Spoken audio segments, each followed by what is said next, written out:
Hello and welcome to Love Anything Art.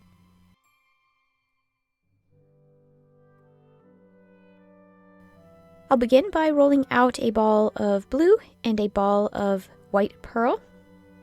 I'll flatten both of them and then form them into a square shape. Cut them in half, fold them over on themselves, and then place them together, flat side together, and then have them overlap just a little bit on each end. I'll take a roller and join the pieces together. What I love about this is you can be kind of sloppy. There isn't really a, technique to it. Just don't fold it over on itself so each color is touching its own color. You want to fold it over so that the white is on the blue and the blue is on the white. You'll have a little bit of the tail on the blue and the white side hanging over, and we do want that. Just begin rolling it out and folding it over on itself, and then rolling it out and folding it over, and you'll keep going until you have a pretty good blend of the blue and the white together.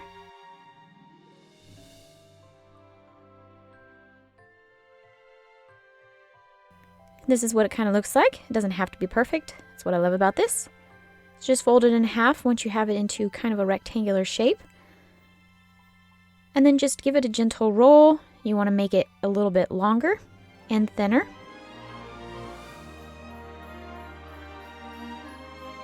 And this is mine.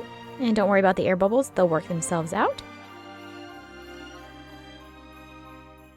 And this is a template I made. Just took a piece of paper, drew it, cut it out, and this will be the window pane for our piece. Just when you are folding up your clay, do make sure that you have it about the same width as your cutout. It doesn't have to be perfect, you just want to make sure that it is roughly the same size. And then just keep folding over and building up the color and layer. And again, you do not have to be perfect with this.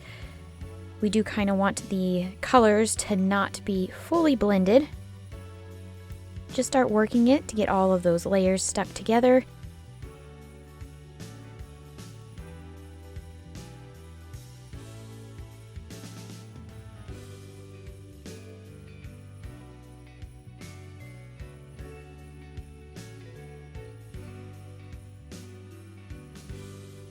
And I do want a little bit more dark blue on mine, so I've just taken a little piece here, rolled it out, and then I will place it on top of the blue side.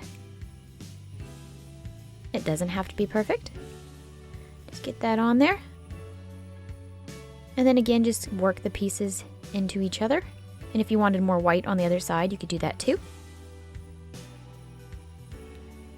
And then I will just start gently rolling it out. I want it to be much thinner.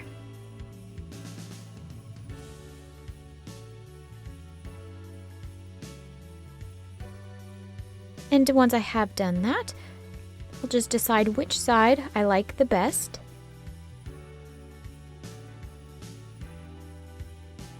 And then place my cutout on that side. And then cut out the shape. You want to make sure it's kind of stuck on there, so you do want to use your roller or your fingers. Then I'm just using the edge of my tissue blade here to go around the top curved part. Do be careful if you do this. My blade is rather dull, so I don't think I'll be cutting myself. And then go ahead and smooth out all of those edges. And this is so that I know where my window pane will be. So I'm just gently placing in the markers for each of my quadrants. Taking a little ball of white clay and rolled it out and made it flat. And I will put it on my clay. But make sure you don't put it too close to the edge because we will be putting the window frame around it and you don't want that to interfere with your scene. So just place it in a little bit and then tap it into place. I've rolled out some gray clay into a long thin snake and I'll just cut off little pieces and I'll begin placing this on my clay. And this will be the storm clouds.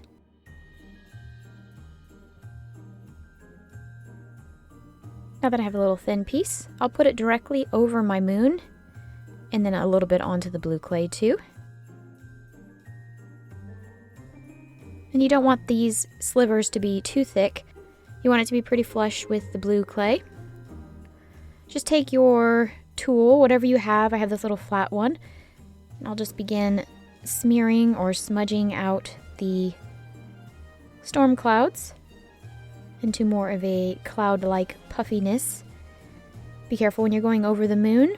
You don't want to distort that shape of the moon. Just gently apply a pressure and then just start smearing.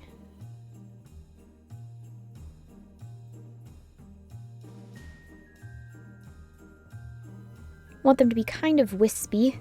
You can leave yours however you want them.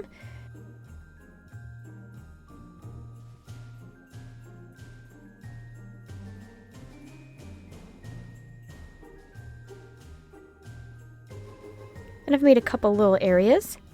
And then I'm going to take some white clay in itty bitty little pieces, super tiny. And I will put that on the gray clay. And this will kind of act as little highlights in the storm clouds. You'll put that on the gray clay and then just gently smear it and blend it in.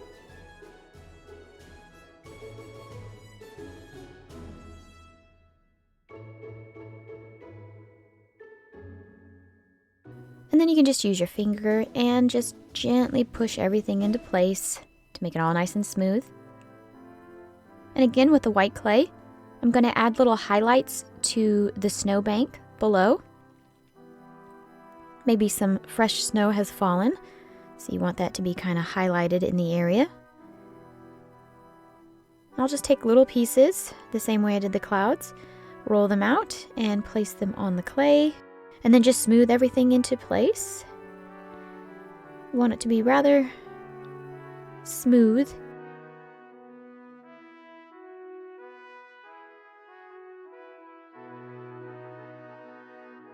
I'll start placing on my green leaves for my tree. You just take some green clay, I'm using this dark green clay, make little slivers, and then place them on your clay. I'm just going to be doing 3 different tiers. These bottom 2 I'll put on, and then I will start adding some texture with this tool.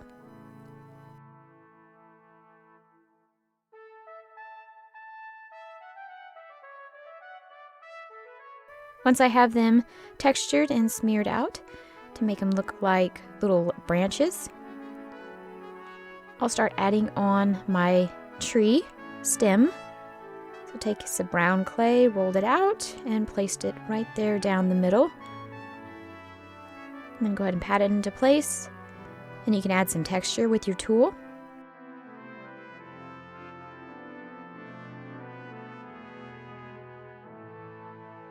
And I'll add a top tier to my tree.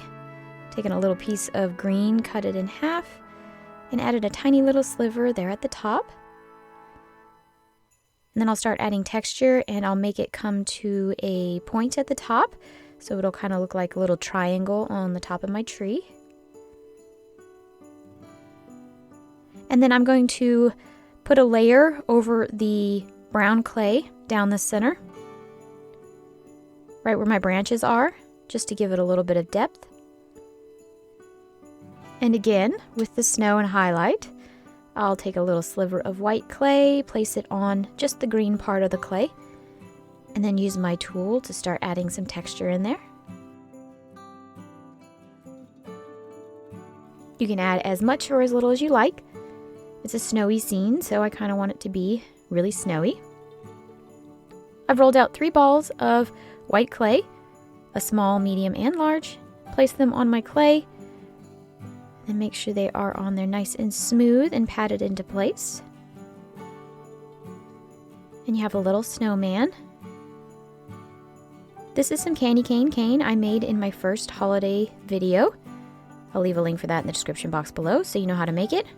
This one I made a little bit differently than in that video. With this one I used some pearl clay instead of white, and I actually really like the way that turned out. So if you watch that video and want to do that, just replace the white clay with some pearl clay. And I'll start wrapping this around the edge or rim of my window pane.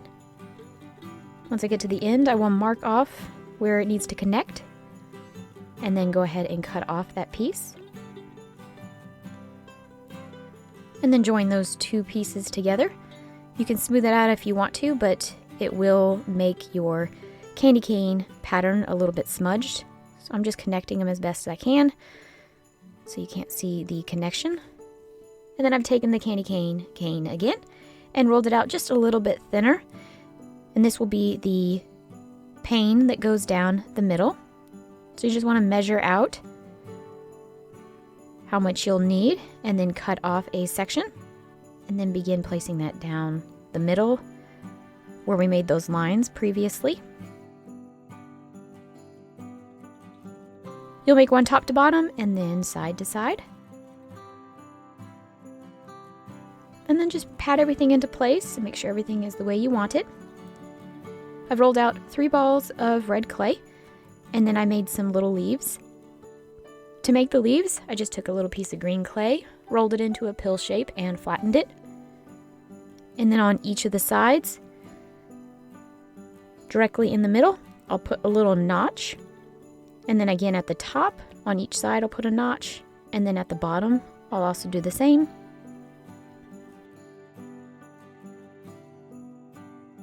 And then you can pinch the ends to make them come to a point.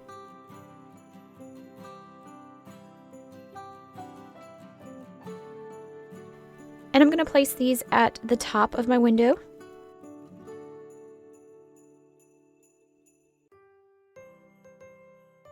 I'll just place on all 3 and then place in the little red balls.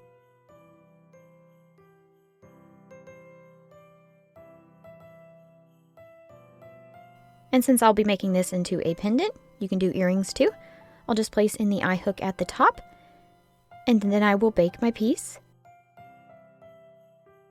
And I made it into a little pendant.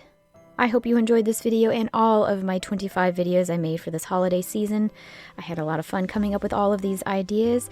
I hope they helped you make some of your own creations, and I would love to see them. I do have an Instagram account, so if you want to find me on Instagram, Love Anything Art, and you could tag me in that and show me what you made. And if you missed all of my videos, or this is your first time watching, you can go back to the playlist I have. I have a Christmas playlist with all of the videos I have created from this year and last year. I hope you enjoyed these videos. Thank you so much for watching. Bye!